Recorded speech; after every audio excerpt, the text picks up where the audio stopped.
How would you like to use the power of your amazing brain to change how you feel about something that's bothering you? And it'll only take a few minutes, and we're going to demonstrate it so that you can actually experience it right here, right now. I'm with Mike Mandel, as you said, and this is a technique that you call, or did you call it this? No, I didn't. It's the actual name. It's coming from the field of NLP. It's called the literal reframe, and it's really cool. So let's talk about it. So I'm going to give you the basics on how one does it, so you'll hear how to do this. Then I'm going to walk you through it so you'll actually do it. In order for this to work properly, you need to think of something, a conversation you had or something, an event that happened that pisses you off when you think about it. Here, I got one right now.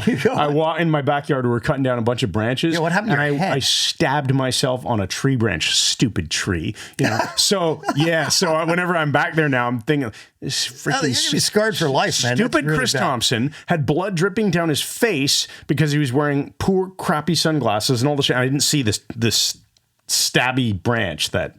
Anyway, there you go. Stab you. Yeah. Okay. So here's the process. First of all, you're going to run the movie in your mind of the event, and you're going to run it externally. So in other words, you're not going to be inside yourself getting stabbed in the head with a branch or whatever it is and feeling pissed off and irritated. Instead, you're going to see yourself in the movie. So Chris would, in this case, see himself clearing the branches, whatever, see himself getting stabbed in the head, and it could be an argument you had with someone, but you're going to freeze frame this in your imagination or pretend to. It works just the same.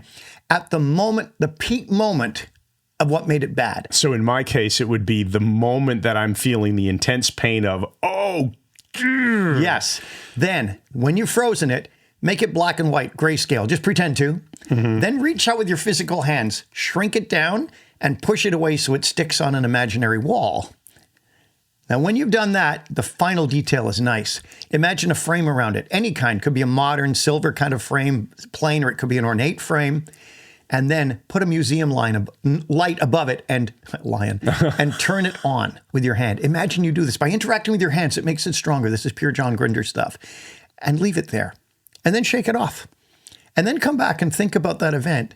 And you'll notice it isn't bothering you like it used to. In fact, you're working with your brain's neuroplasticity to change the representation of the event. Remember, you're not affected by events. You're affected by how you represent them to yourself. So when you've done that, you can actually put a note in your day timer on your computer saying in 2 weeks and saying, check it again. Check it a year from now. It's still better. Right. Now, the key being, and I'm not going to go into a lot of detail on this because we want to have you experience it, and then that's it for the video. It's going to be awesome.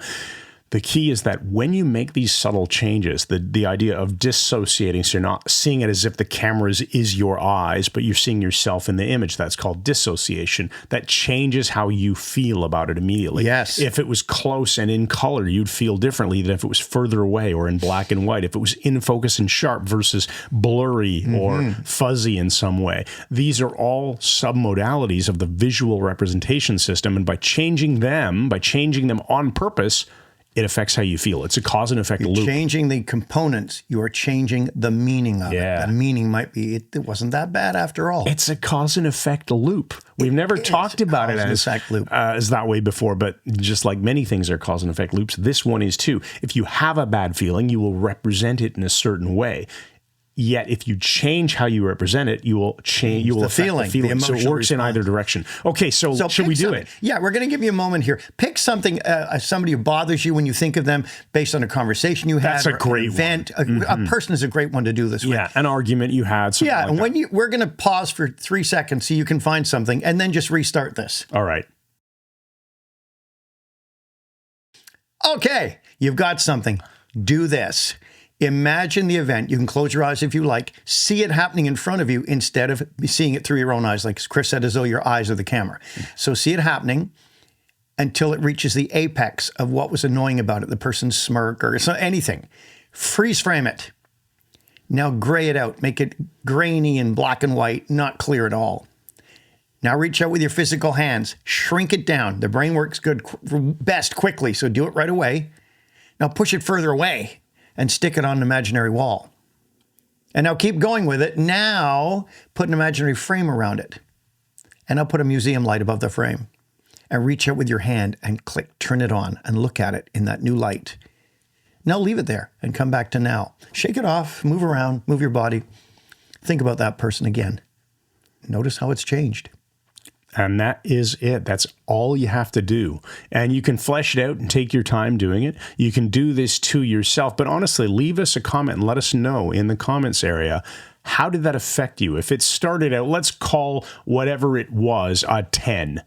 Not 10 out of 10 in terms of intensity, but whatever it was for you, let's call that a 10. What did it go down to? Did it go down to a 2? Did it go down to a 0? Did it go down to a 4?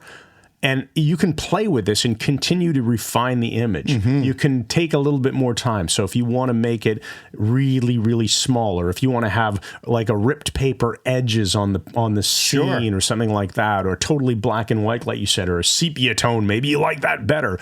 I don't know. Change the color of the background wall behind you. There's all kinds of things that you can do to imagine where you're hanging this picture, the kind of light, the kind of frame. Find something that reduces those emotions, and all of a sudden, that past situation won't bother you anymore. You'll still remember it. You're not changing the memory insofar as the facts of what happened, right? But you will change how you represent it to yourself. Emotional charge. And the key thing here is the past is in the past, so we shouldn't let it affect your future, right? That's it. There are things in the past that will affect your future. I mean, if you have a brain injury or something and you can't heal, or if somebody cuts off your arm, okay, you can't fix that. You can't change that. But the way you feel about something from the past, there's no need to let that affect your future. Let go of it, change it so that your future's better. And that's really how this works, right? That's how it works. All right. So we'll look forward to hearing your reports in the comments, and we will say thanks once again and good night.